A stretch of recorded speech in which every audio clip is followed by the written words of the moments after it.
Sure. Yeah, let's go in. Well, everyone, welcome back to a very exciting episode of the Storybox podcast today. My friends, this is going to be a very interesting and thought-provoking conversation because of the subject matter. It is something that I have been interested in. I mean, who wants to live for as long as possible and learn all the science behind that? Well, my guest today is none other than Sergey Young. Now, through his Longevity Vision Fund, Sergey manages 100 million of investments in age reversal research, which is absolutely incredible. Therapeutics and technologies, given that he is one of the most knowledgeable people in the world on what the future holds for combating aging and what we can do now to slow its effects. I mean, how many people want to know that? He has worked very closely with a number of people that I eventually want to speak to, such as Dr. David Sinclair. Their work is honestly incredible. And Peter Diamandis as well, including Tony Robbins, who is an alumni of the Storybox. You've got a new book coming out August 24, which is called The Science and Technology of Growing Young. Sergey, can I welcome you so much to the Storybox podcast today, my friend? Hi, Jay. Hi, everyone. I'm so excited to be here. We're all excited to have you on the Storybox, man, because like I was telling you just earlier, this is a subject that I feel like everyone wants to hear. Everyone wants to know the science, the research behind how can we stop the effects of aging? I think the main question for a lot of people is, how can we live forever, right? So here on Earth, that is. So my first question to you before we dive into, I guess, your backstory and your amazing research is, what does success look like for you? Well, I'm the man with a mission of changing 1 billion lives. And the way I want to bring this change is to create affordable and accessible version of healthcare and longevity to the world. This is as simple as that, and this is as difficult as that. It's just an amazing thing to have this mission, because like everything you do, you measure through lenses of impact. So this feels great. And it's also the other beauty of this mission is you obviously have to give more than you take from the people, from the universe. That actually makes your life really beautiful. Why do you do it, Sergey? What sort of motivates you every single day to do what you do? Well, let me answer on it like a really personal, friendly way and level. So when I started to change my lifestyle, my diet, my all health routines, and I became a much healthier man, this is all started back in 2014. I pushed so many of my friends to do their annual health screening. And some of them discovered early stage cancer. All of them has been treated, they fully recovered. So they called me back and said, Sergey, and all of them literally said, Sergey, you saved my life. And after you receive few calls like that, you're always on the hook. This is the most amazing feeling that you can have in your life. So I thought, like, if I manage to save a life of 5, 7 people, can I do the same with like the half of the planet? So that's been an amazing feeling. And I really want to continue doing that. And this is where this whole thing started. That's a pretty amazing goal to have. I mean, 1 billion people. I kind of can relate to you on that front, because I want to reach every single person on the face of the earth with a story. So I have no doubt that your story on the Storybox one day is going to reach billions of people, man. That's what I want to do, and help others realize their worth, you know? So I appreciate you sharing your personal story there of why you do what you do in the first place. I want to go back a little bit to how you got started in the first place. So you mentioned, I believe, was it 2014? Is that correct? 2014, yep. You started to get your life on track. So what were you doing before that? What was your life prior to you trying to change your life now? Yeah, so this is very interesting. And actually, I'm much closer to Australia at this time. So I was born in a very small town. And some people say they from like middle of nowhere. I'm from the end of nowhere. My hometown was on the shores of Pacific Ocean, Japanese Sea.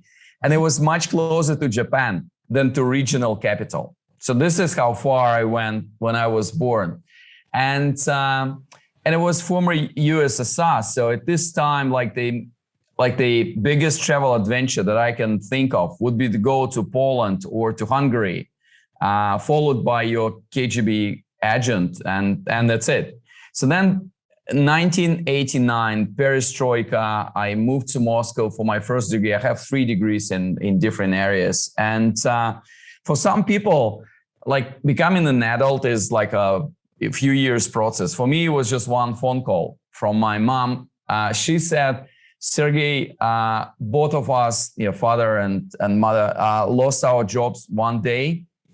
And right now, you are like the main man in the family.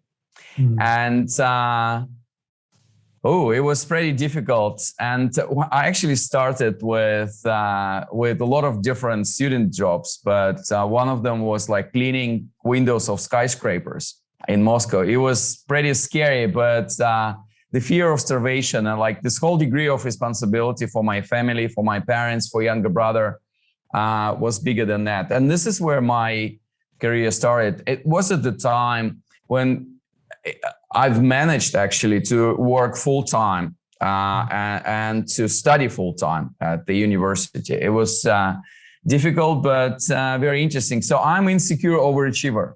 Like whatever comes easy, I couldn't really appreciate. And then this is my biggest blessing, and this is my biggest problem. And then back in 2014, obviously, when I met and faced my first health crisis, I was really not prepared for that. I was just paying zero attention to my health.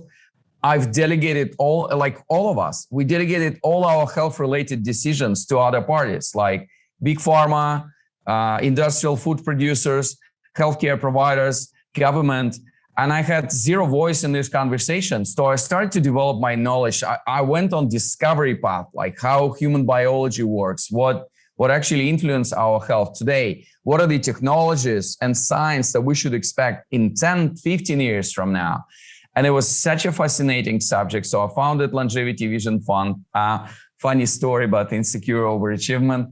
So I thought I'll just do like a small fund to support the development of the space. It's just much easier to learn by bringing your skin in the game rather than just reading articles on the internet. And but I raised my $50 million in the first 5 minutes. So and it was so easy for me. So I couldn't really appreciate it. So I immediately moved the target to $100 million. This is not my money. This is money of investors who trust my judgment in terms of investing in the longevity field and making the world a better place. But just funny how we cannot really appreciate if something, is given to us in kind of 5 minutes with low effort. So that's the story. Right now I'm an investor. We're investing at 10, 12 companies a year. I'm looking at fascinating science and technology. We're looking at 200 companies a year.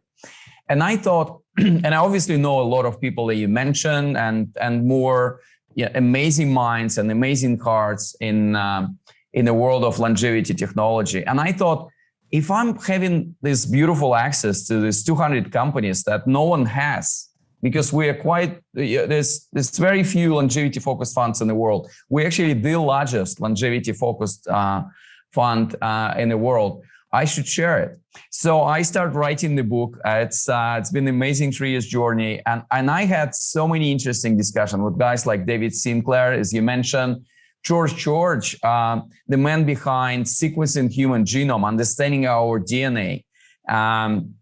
And with Dr. Sasumi Tachi from Japan, the man who invented human avatars back in 1980. And I even had a conversation, hour-and-a-half conversation with Peter Jackson on the ethics of the future.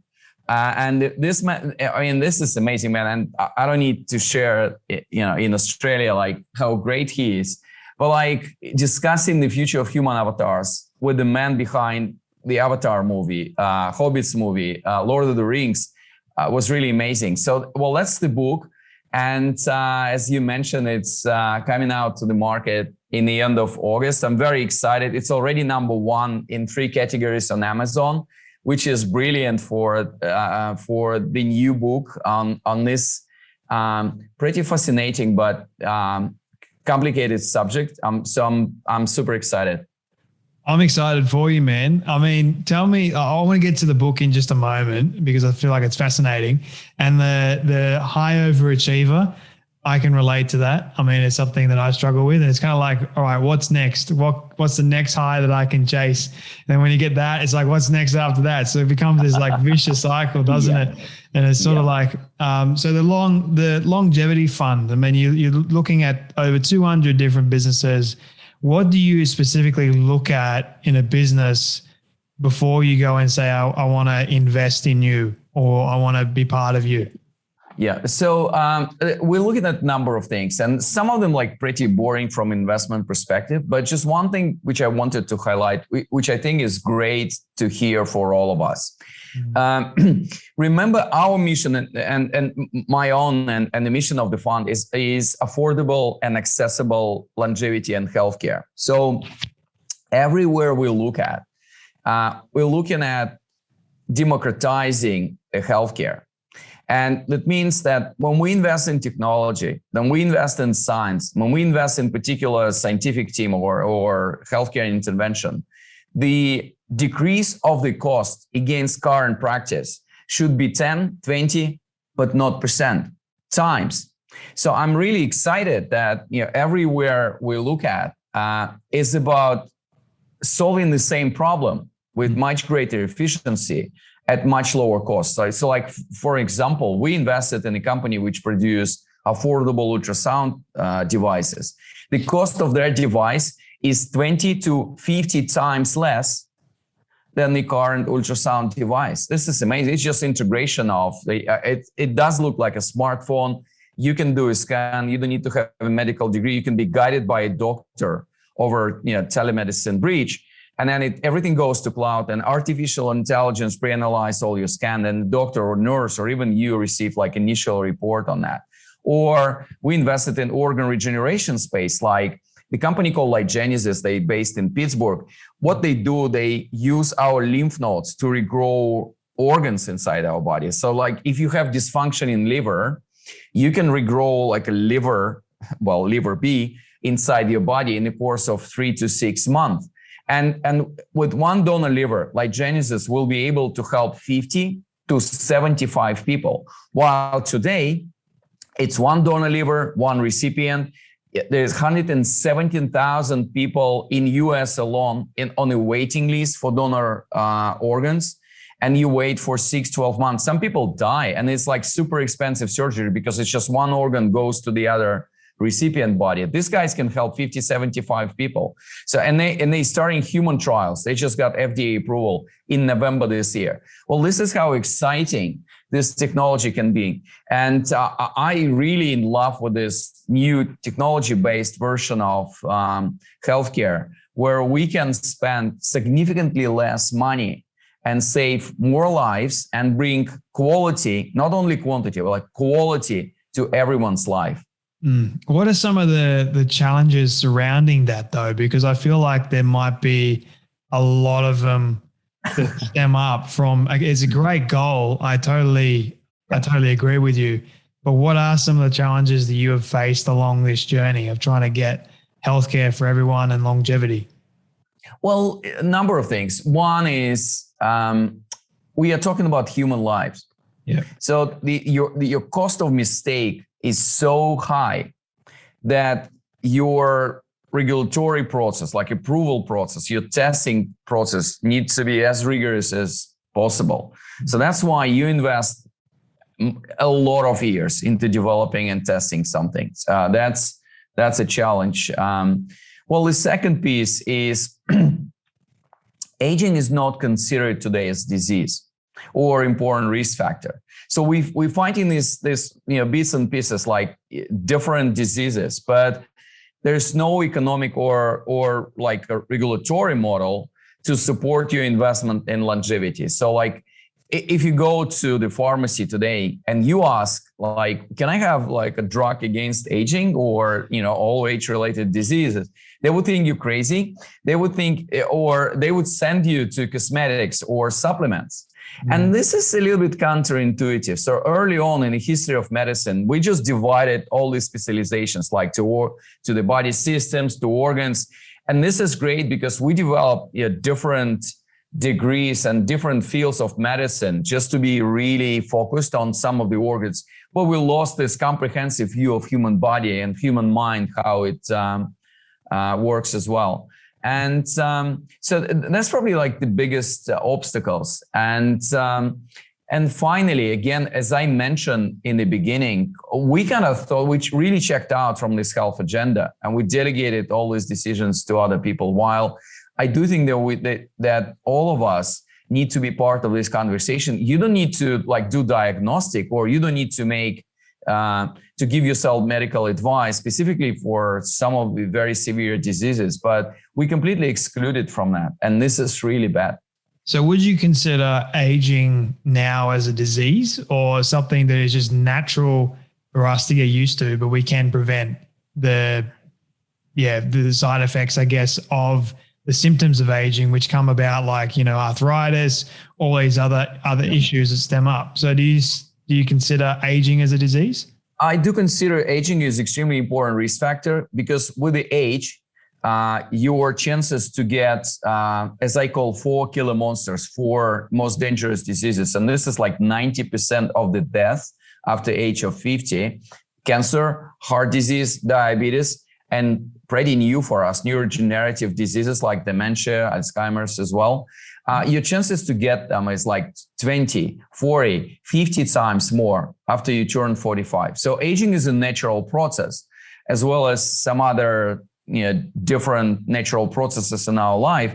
But right now, we live in a unique intersection of time and evolution of humanity. When we finally can address that, we can fight. We already know all 3,000 genes in our DNA, which are responsible for aging.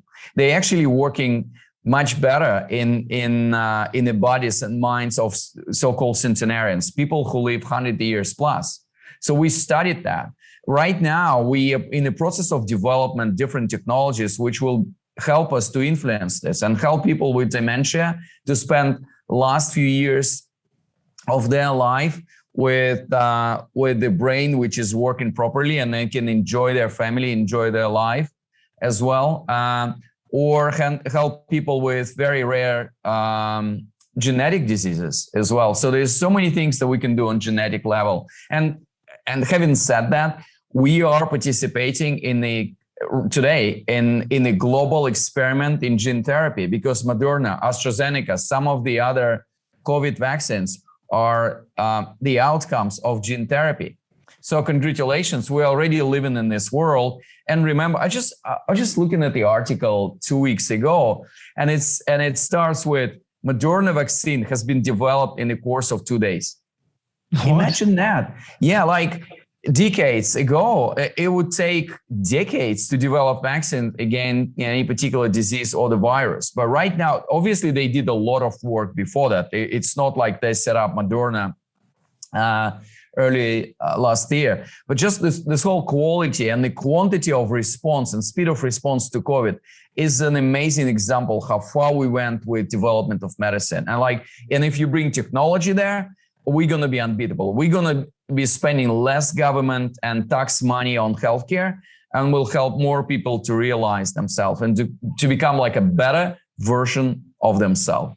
So why is it that some people, because I want to stay on the subject of genes and changing genes for a second, why is it that some people live longer than other people in particular? And then can we change a person's gene that doesn't look like they are going to live forever so that they can live forever? Is that possible? Yes. So first of all, like on immortality, I'm not a big fan of immortality. I don't think that immortality is achievable, even if we live substantially longer, like, well, let's be crazy, 150 or 200 years, then your life will look like a series of life extension decisions, like every 5 to 10 years. And I'm talking about this in chapter 10 of my book, which actually explains like how life will look like in 50, 100 years from now.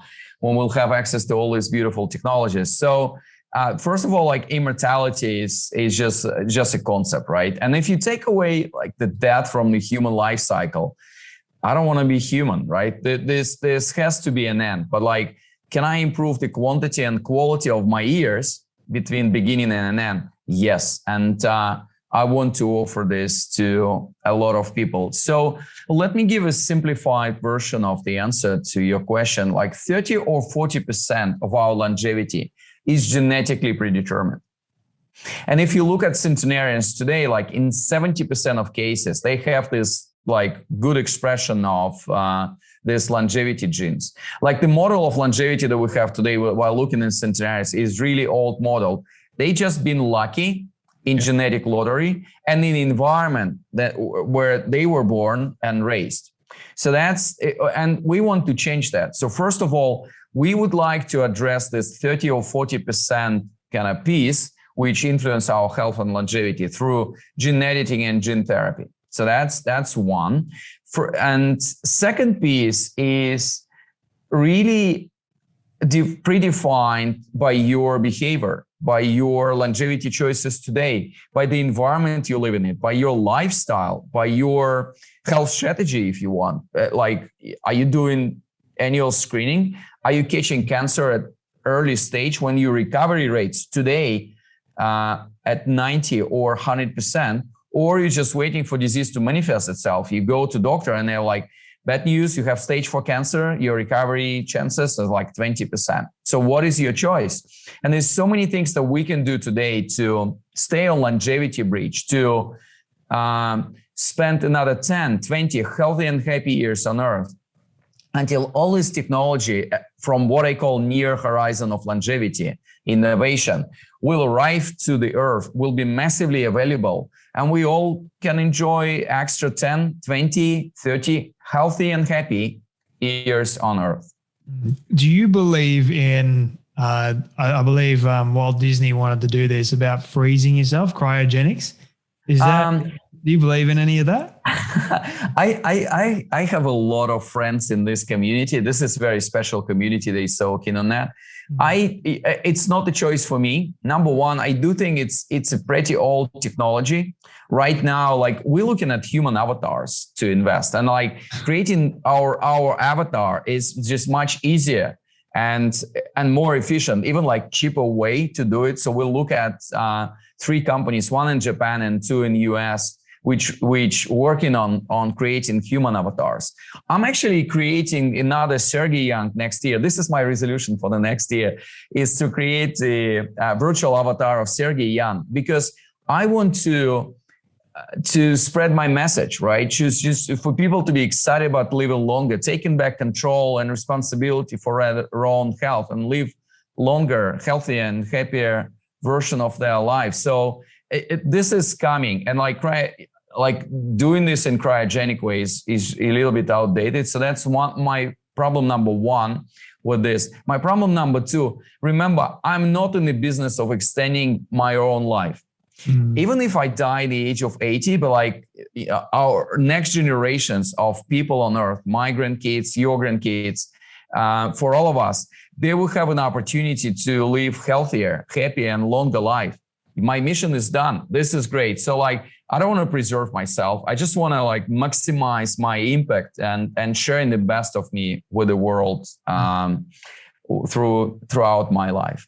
This avatar subject is kind of fascinating me a little bit more. So you can actually, in real life, create an avatar of yourself that is going to be walking around and interacting with other humans. Is that correct? Yeah. So, well, there's 2 distinctive types of avatar. One is called robotic avatars. And this is similar to what we've seen at, remember Peter Jackson and my interview with him for the book. And we have a section on avatars and the book as well. So like very simple, one route is just to create robotic avatar. So then you will have a robot and you can send him or her to the Mars, to the North Pole, to South Pole, to like some of the dangerous place. And like you can orchestrate this robot, through different means, like similar like VR headset and haptics that we have today. So this is what we've seen in the other Avatar movie. So that's one. Would it be like human-likes and look-alike robots, or are they going to be more technical? We don't know, but it's obviously there's just a lot of development going into that space. Well, the other piece, and you can recreate yourself in the virtual world. Like in 20 years from now, we're going to be doing like a backups of our brain. And so you can just do it virtually. And this is much easier. Like we're talking on Zoom today. And next year, if I'm successful, like, I can be joined by the other version of Sergey Young, and it's going to be three of us having an important conversation. And when this guy can be responsible for like remembering on all the figures on the human trials, on global population data, on the global healthcare spend as well. So it's not really mutually exclusive, but like for me, it's the most important piece is the ethics of longevity, because in 10, 20 years time, the biggest problem and biggest obstacles for us to live longer is not going to be in the field of science, and it's not going to be in the field of technology. It's going to be in the field of ethics, human ethics, and regulation. I just done a TEDx talk called Morality of Immortality, and this is the name of the chapter, like a last chapter of my book, which talks about the ethics and morality of life extension. The problem is like 2/3 of the people in today's world don't want to live longer. Why is that? And the issue is that we have created all this science and technologies to extend our life, but we haven't created life that we want to extend. There are so many problems in the world, like inequality gap. All the social constructs that we have today in the world are not suitable for people who live in 75, 80, 120, 150 years. They were all created back when we were living 35 years on average. Marriage, retirement, career. These are all outdated concepts, and I like them. We just need to upgrade them. 2/3 of the marriages go through divorce stage in the first 5 to 7 years.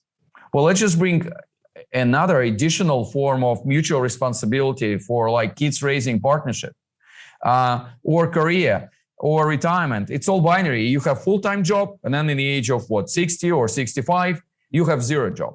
World is not black and white. We can have so many models to engage so-called older people that I love, into productive part of the workforce or our community in the society, and or our relationship with Mother Nature. Yeah, I'm not sure it's like the biggest problem for Australia. You guys have a beautiful relationship, beautiful nature, but like in some of the countries, we just drop plastic in the ocean and assume we're gonna die in like 20 years from now, and like our kids and grandkids will sort it out for us.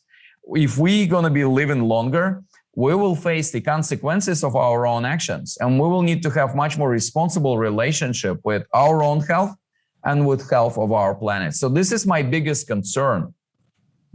I can see the ethics surrounding longevity and all these other areas you sort of are researching in, because in some respect for me, like it is exciting, but on the other respect, I look at it and I think there may be some other issues surrounding the fact of being human, like those areas. Like, sure, we are creating a bunch of technology to make our life better, easier, but then again, is it really, or is it like, are we creating a worse society, a lazier society of people? Like, I'm always interested by that. Like, and I watch technology that is coming out on a regular basis, and some of it is like no doubt exciting, but other areas, for me at least, it's quite scary. So I'm trying to figure out, what can I do as a young person, or even if a young person is listening to this and they've got no idea either. So what can they do revolving around these issues that are no doubt going to come up as a result? Yeah, look, I think it comes down, it's even broader question, like, how we all can be more successful and live in harmony with the world. And the first step is always to take 100% of responsibility. Okay, so if you are concerned about our relationship with Mother Nature, take responsibility, right? Just make sure you lead particular action or movement, or you make your personal choices in terms of the how you're treating the waste, right? So that's one. And same goes to your health. Don't delegate all these decisions. There's a separate chapter in the book called Who Wants to Live Forever, actually. But it's not about living forever. It's a bonus chapter, and it's twice as long as any other chapter in the book. And it's dedicated to 10 longevity choices that you can make today to live longer, healthier, and happier version of your life. And choice number 10, actually called Think and Grow Young. It's about your sense of responsibility, sense of purpose in this life. And it's all about sharing more, giving more than you take. And it goes in so many resources, like your time resources, your money resources, etc. So we are responsible for changing this world. So let's just start it. Let's not wait for 15, 25 years when gene editing technology will arrive to our life, or when we will all have a choice to create a human avatar. But it's time to start this conversation today and this movement. And I feel like our leaders, whether they're in parliament that make the bigger decisions for our world, I think they need to listen more. And because they're the one that make the big change, right? The ones that sign off on everything that actually gets things moving forward. So yes, the young people can have a voice. Yes, it's their choice, no doubt. And I hope it stays that way as well. I hope the young people still have a voice and they can actually, voice it and not get cancelled or censored or anything like that. It should be free. If we're saying take ownership of what you know to be true, then if that's the case, then we shouldn't demeanor or belittle anyone else's opinion. We should all come together and respect it. I believe that, but it's easier said than done, right? So yeah, I agree, 100%. Yeah, you have I was researching this even more. So you have, I know I'm looking at the time, so don't worry. A few more questions for you. No, I have more. I thought it's going to be 30 minutes conversation. I have at least 2 hours for you. So let's just continue. I can talk about longevity forever. Let's go, my friend. I've got so many more questions for you, but this one is very interesting. So you have the near horizon of longevity and the far horizon of longevity. Are you able to explain the differences of that? And then I kind of want to stay on the far horizon after you've finished explaining, and you'll see why. Okay, so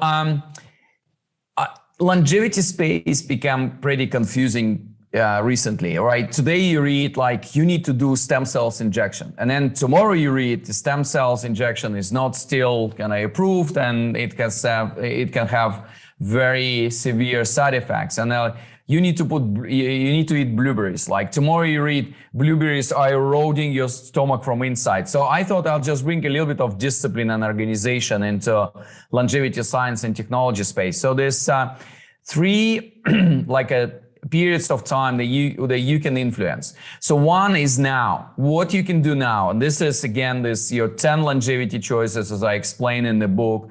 And this goes from doing, it's boring stuff, but it works. This can actually help you to live to 100 healthy and happy years. Unless you're extremely unlucky in your genetic lottery ticket, you can live to 100 healthy and happy years. So you just need to go through these 10 longevity choices. And they are doing your annual checkups. Don't do stupid decisions in terms of taking unnecessary risks, like riding motorcycles and going to the North Pole and South Pole, as I did. Or tobacco smoking. It's minus 10 years from your life. It is about diet, more plant-based, decreasing the calories, physical exercises, and peace of mind, as we describe it, which is sleep, meditation, sense of purpose. So that's now, okay? So then, why we need to extend our life today? Well, the reason is that in 10, 15 years from now, we're gonna reach the near horizon of longevity. And these are all the technologies and scientific discoveries that we are supporting through Longevity Vision Fund. And we are not the only one, like governments, biotech investment, big pharma, a lot of different people support the development of these technologies. And this is very exciting. So what is happening there, we're gonna see very affordable and accessible access to gene therapy, gene editing, organ regeneration. Remember this organ replacement technology and organ regrowing technology that I explained. We're gonna have completely new class of drugs like longevity in a pill. Drugs which will address aging processes in our body rather than particular individual disease. So this will arrive to us in 10 to 20 years from now. But today, you need to live a way which supports the idea of extending the health of your body and your mind in 10 to 20 years time. Because right now, if you're not taking care of your health, like why you need to extend this outdated, diminished version of your body in 10, 20 years from now. So that's near horizon of longevity. And this is where the main focus of Longevity Vision Fund. So then after that, and this will actually help us to live longer. I don't know whether it's 120, 130 or 150 years, but obviously we will be able to break the sound barrier of the maximum lifespan on Earth, which is today 122 years. Thanks to this beautiful French woman. I tell her story in the book. It's really amazing story. She died 20 years ago on the age of 122 years. Funny enough, she was smoking until the age of 117. Remember my earlier point that almost all centenarians that we have today been genetically predisposed to longer living. And this is what we want to change. So that's like a near horizon of longevity. And then we'll reach the far horizon of longevity. And this is in 25, 50 years from now. Remember, before we discuss all these exciting technologies, remember, and you raised this point, Jay, there's a lot of ethical and moral issues and trade-offs behind these technologies. I'm actually waiting for this far horizon of longevity innovation with combination of excitement and fear. I'm a human being. I'm full of fears, like many of us. But then the way our life will change, so these new technologies will help us to live substantially longer. And as I explained in the beginning of our conversation, our whole life will look like a series of life extension decisions. When every 5 to 10 years, you decide, well, if I have something to do on Earth, I want to spend more time with my kids or grandkids, do something big like go to Mars. I want to go to Mars when I will have 50, 70 more years on Earth. I'll always can excuse myself for 2 or 3 years from my family on Earth, from my big mission, and go to this beautiful, exciting planet. So what are the technologies which we will have in the far horizon of longevity? Few things. One, human avatars that we discussed with you. Second, our brain gonna be integrated with artificial intelligence, with computer power. And this is similar what is done today by Elon Musk. You have actually two kinds of technology. One is non-invasive, like you have something like your headset, which just scans your brain waves, and it's like mutual interface. It's like a two-way road, exchanging with your brain signal. I'm more for that because this is not invasive and like we already have something like that, but it might be not as precise as we need for our brain to work because it's really complex. So Elon Musk is experimenting with more invasive technology when you actually implant the chip inside your brain. And if you think it's scary, think about people who suffers today from dementia. I don't know if you watch this movie called The Father with Anthony Hopkins. The whole movie is done, I think it's like 2 hours, but it's done through the lenses, through the eyes of the person who suffers from dementia. This is one of the most heartbreaking movies I've seen in life.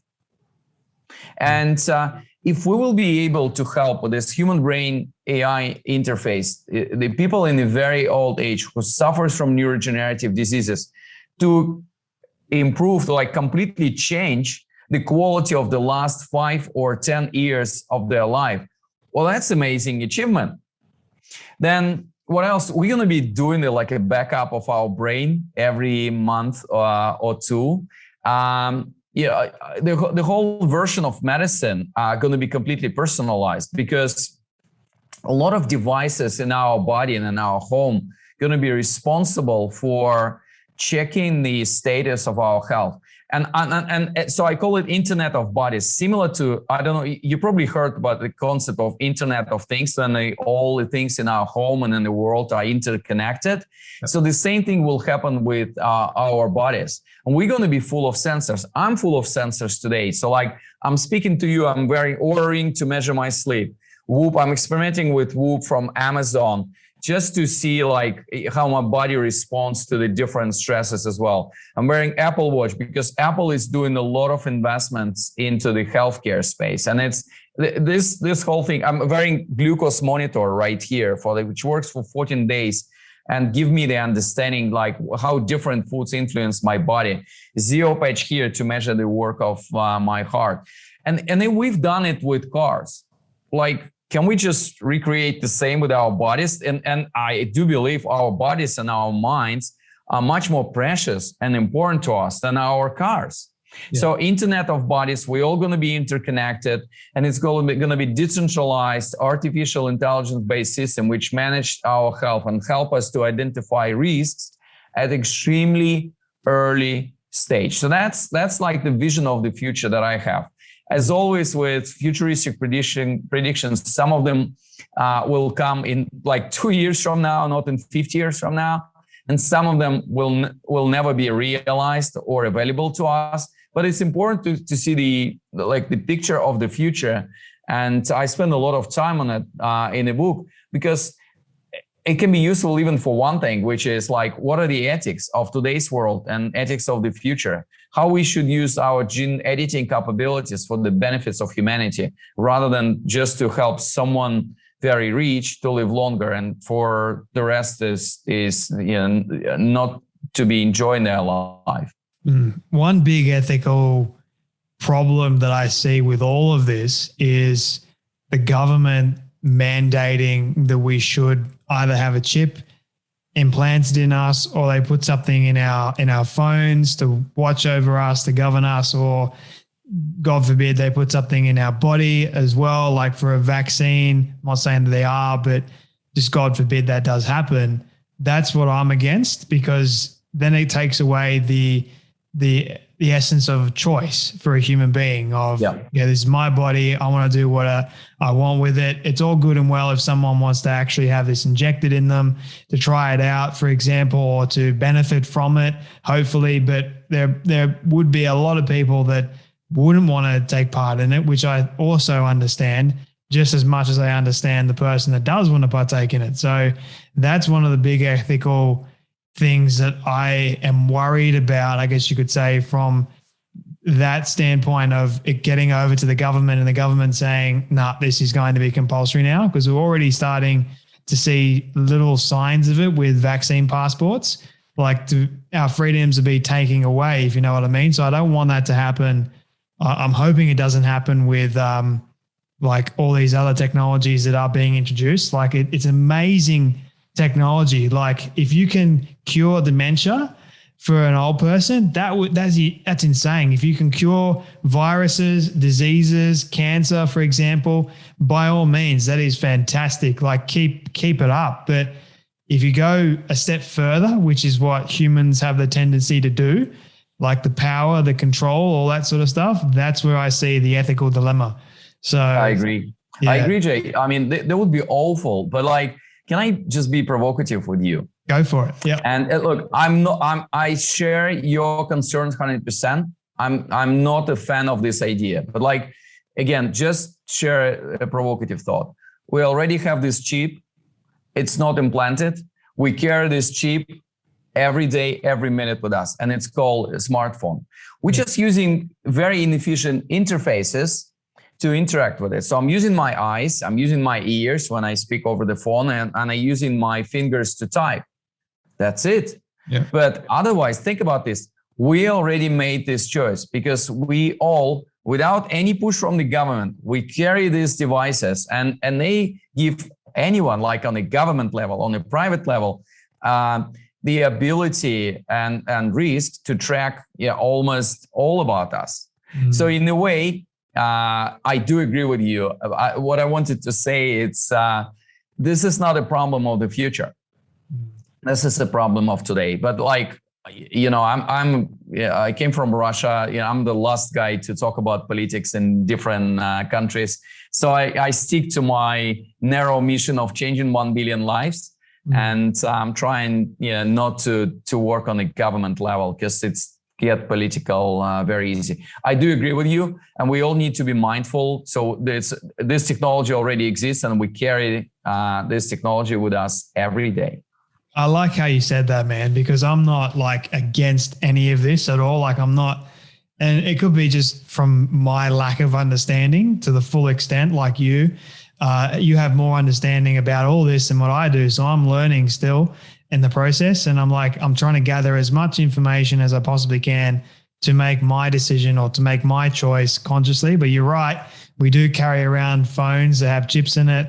I mean, so we're already there. We just haven't implanted it into our bodies yet. We haven't injected anything.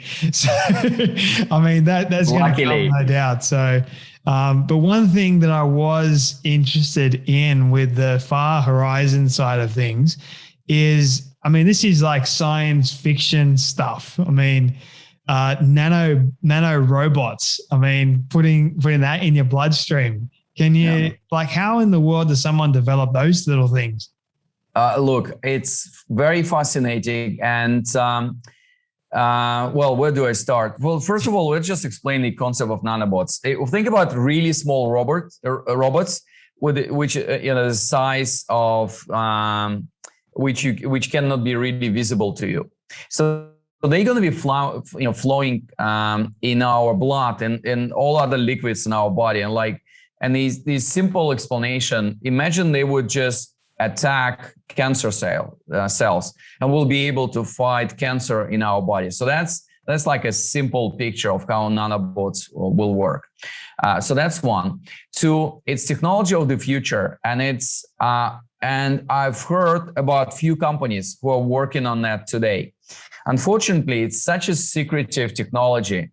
So we haven't been able, with all the longevity vision fund, reputation, power, our big mission, we haven't been able to reach these companies and get the information like how it actually works.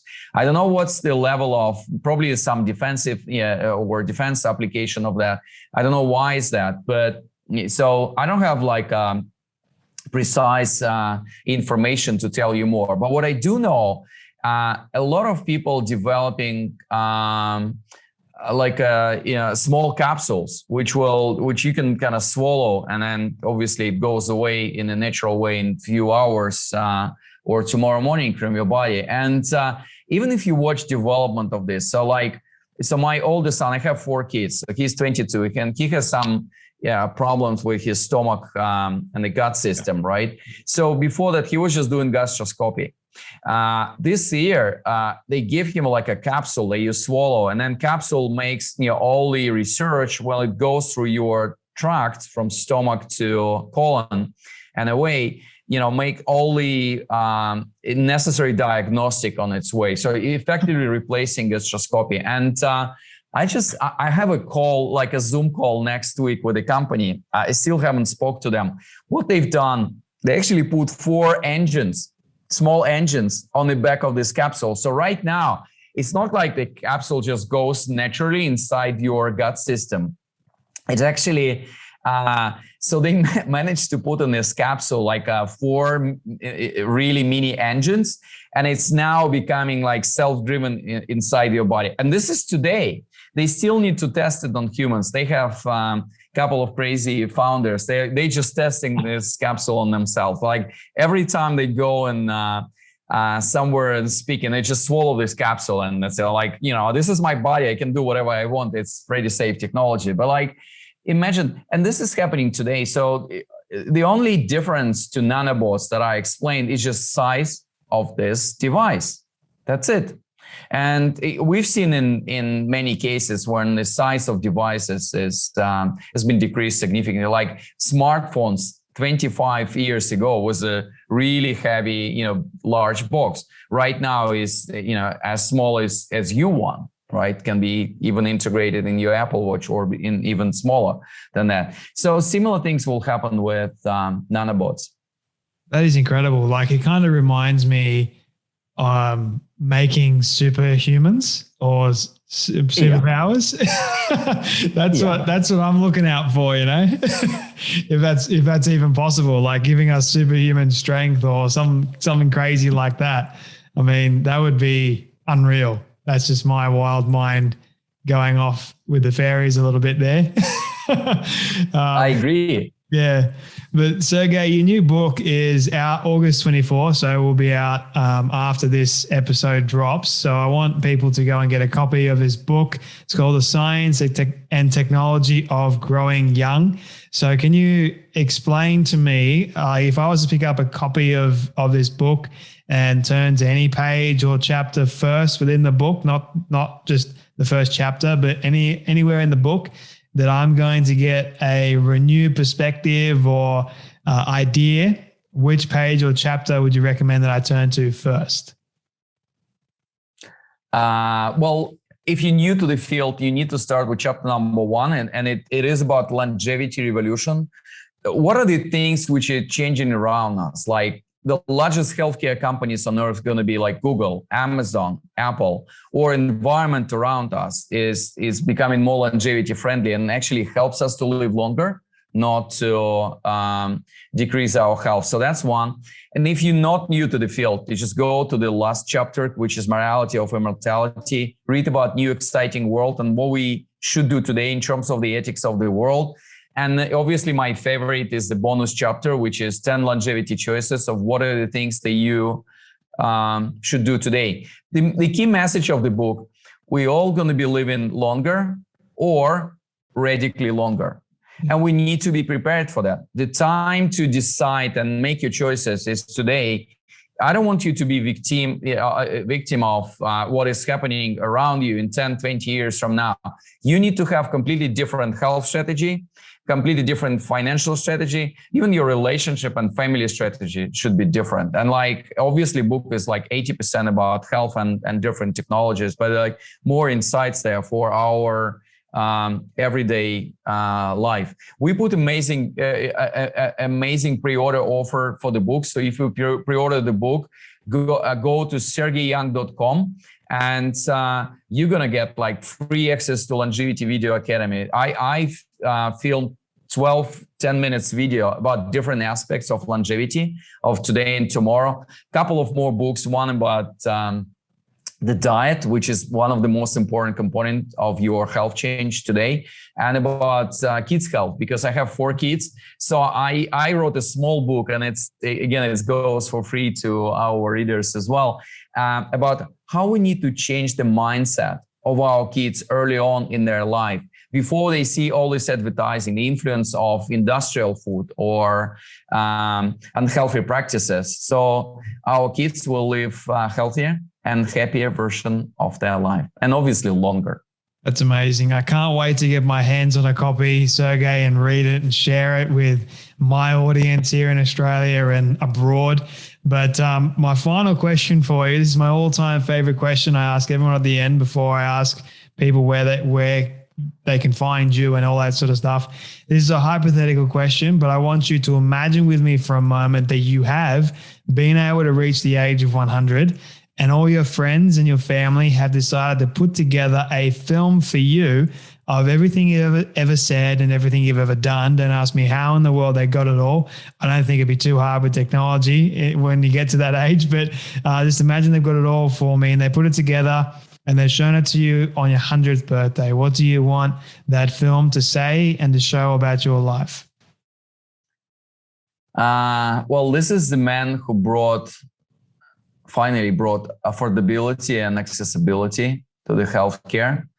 And this is the man who were in a large group of people who actually managed to transform healthcare from expensive, risky, one human-driven system, which is not necessarily efficiently working, to something which became a universal and very basic human right and service. We will not, and so I would like to dream about in time, then we would not even think about the healthcare. It's going to be embedded in technology around us, and we can dedicate more time, more years to making the world a better place, to realize our dreams, and to take care of our kids.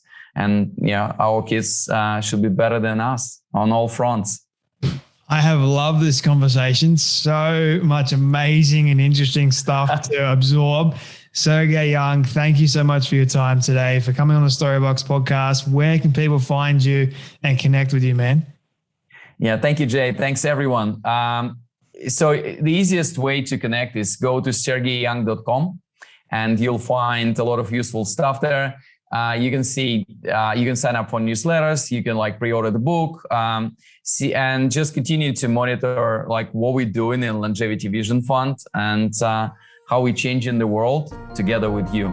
But otherwise, I want everyone to, again, take responsibility and control of their health agenda and stay healthy and happy.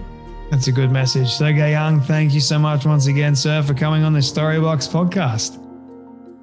Thank you.